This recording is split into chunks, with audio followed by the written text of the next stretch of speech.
Weather right now. We have Chief Meteorologist Kevin Robinson joining us right now. But right now, this is Green Township. You can see the rain already coming down, the gray skies. This is going to be kind of the picture of what we're going to be seeing over the next couple of hours, Kevin, those strong winds.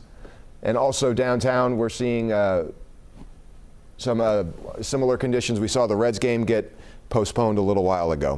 Yeah, we've got some nasty looking skies. Check that out there. You can see the ominous skies beginning to roll over downtown Cincinnati. That's kind of a shelf cloud you're seeing. So behind that will come the winds and gusty rains. I suspect the Green Township storm tracker is already behind the strongest winds, and we were seeing some of the stronger winds come through the Mason area there with that live shot about 2 or 3 minutes ago. But the key here is prepare for spotty power outages and potential wind gusts 60, 70 miles per hour. I have already seen a few reports of some tree branches down out in the Westchester area, near Westchester. So yes, winds are certainly going to be strong enough in some instances to potentially knock out power as these dark skies overtake the stadium. No surprise there, they have postponed, or at least should I say delayed the game, not postponed, but delayed the game, baseball game there at Great American Ballpark. But you can see the fast moving nature of these clouds. All right, let's get over to the radar as this action moves through. Essentially,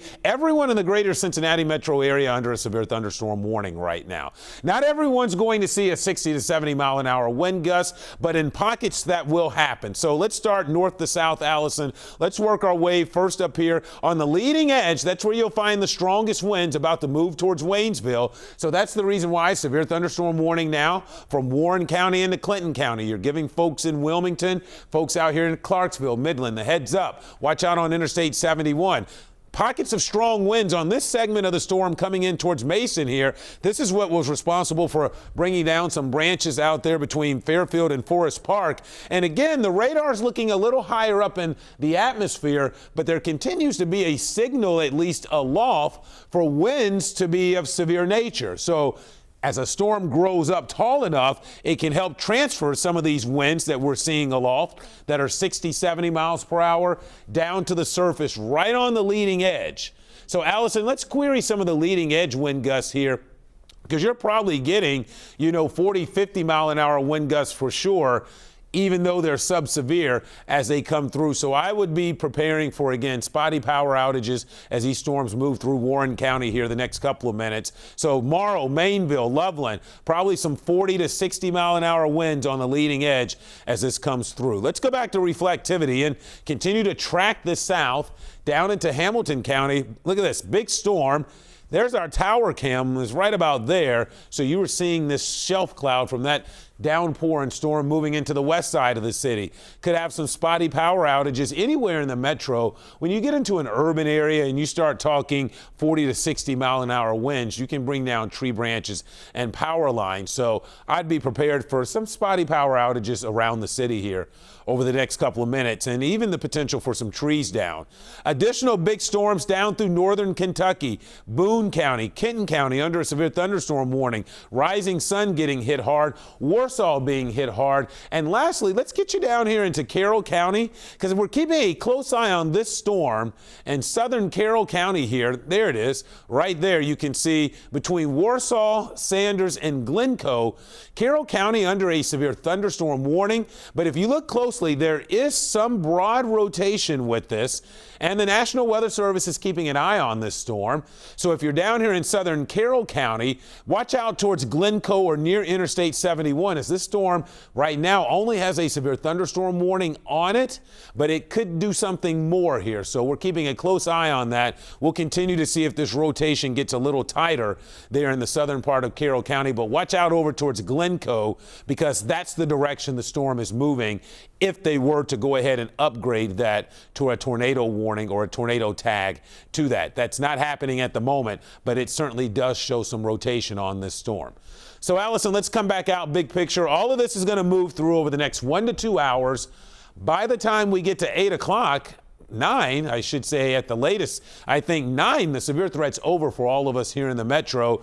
And then further east, these storms will continue through the 10 o'clock hour before that severe threat fades. Allison is tracking the storms from the metro heading east. I'm going to send it over to her right now. Yeah, so as we go throughout the rest of tonight, still going to watch as these storms work their way through Hamilton County in the next hour to 2 hours. As we get closer to that 9 o'clock time frame, though, things start to quiet down for areas around Hamilton County. But if you are east of I-71, good chance that you still haven't seen those storms quite yet, or at least starting to see them at their beginning. Once we get to about 10, I do think that these storms are going to be moving out of the metro area.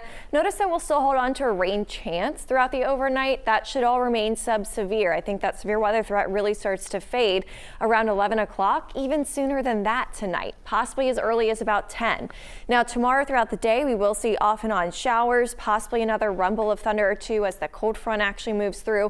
But things should really start to quiet down for us, at least rain-wise, as we head into the second half of the week. So our severe weather window open from now until 11. I've got 11 up there as pad time. It could be as early as about 9 for the metro, closer to 10 for some of our eastern zones. So keep that in mind.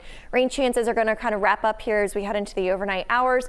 Damaging wind still remains that primary threat. Power outage a possibility, but as Kevin was talking about with that one cell in Carroll County, still can't 100% rule out the potential for a tornado. So we still have that low end tornado threat in there for tonight. Lightning is something that we'll be dealing with. We have the severe thunderstorm watch until 10 for all of greater Cincinnati. That is the yellow that you see. That's also what you see occasionally going at the top of your screen. Then as we head into this upcoming weekend, we're talking about big time heat. Temperatures are going to make it up to 90 for the first time so far this season. We're behind by about 2 weeks on that, and humidity will continue to build. Heading into next week, we'll really start to feel that heat index going up. In fact, it's going to feel like closer to 100. Monday through Wednesday, we've got impact days for those days because of how hot it's going to feel outside. Also could see some pop-ups developing here by the middle of next week, so that's a week from today. But again, keeping a very close eye on everything happening throughout greater Cincinnati right now. We'll be watching and monitoring for the rest of the night. Chris? All right, Allison, Kevin, thank you so much. Well, we've been telling you how big of an impact all these storms are having. That includes downtown, where thousands of people are gathered for the Reds game. The Reds are waiting out the storm. The fans are too. So here's a look at Great American Ballpark. The storm's moving in. As you can see, the nasty skies out there. There's a large crowd there today inside the park for Elly De La Cruz bobblehead night. We'll be back with another check-in of that forecast.